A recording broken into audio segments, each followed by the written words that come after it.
Is water alive? Is water alive? Yeah, so I'm gonna use my prop.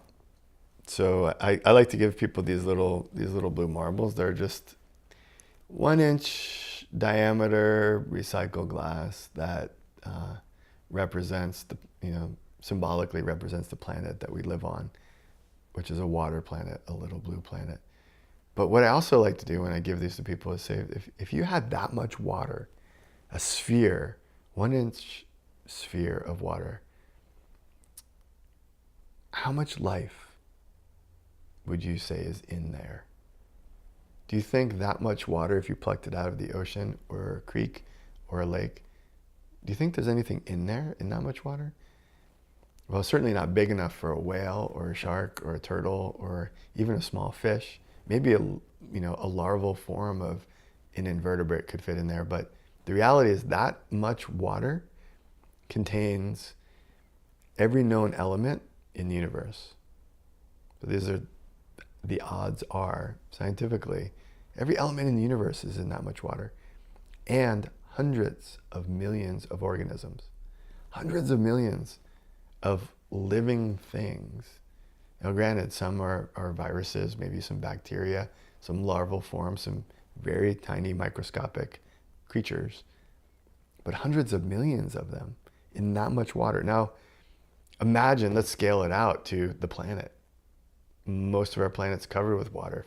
If there are hundreds of millions of organisms in that much water, wow, mind blowing. Is water alive? Water is beyond alive. Water is life, period. It's hard to make water lifeless.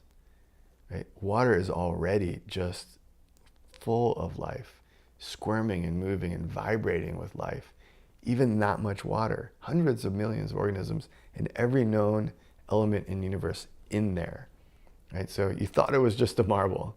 Well, it's a reminder of that simple fact that are we are water beings. We are water bodies, and we live on a water planet. We came from the water. We go back to the water. We depend on water. And the more you can understand your relationship to your water, the better your life will be. You will live better. You will live blue if you connect to your water, wherever you are across the planet. And so these little marbles are just, I think, the best teaching tool I've ever had. Way better than a PowerPoint, way better than anything you can show on a phone or an app, is just having a pocket full of marbles to share when you talk to people. And if you get a marble, your job is to embrace that message, understand it, but then you are to take your marble and give it to somebody and tell them your version of your water story, and thank them for what they do. And then ask them to do the same, to take the marble and pass it on. And as a result, there are now over 1 million of these little blue marbles in motion, like little water molecules, just bouncing around the world, going from person to person, sharing, spreading, passing a simple message that water's life, that we need to take care of it, and that we need to go a lot deeper into that relationship to understand the emotional value along with the ecological and the economic and educational value. So little blue marble is so much more than a little blue marble, in fact. Yeah.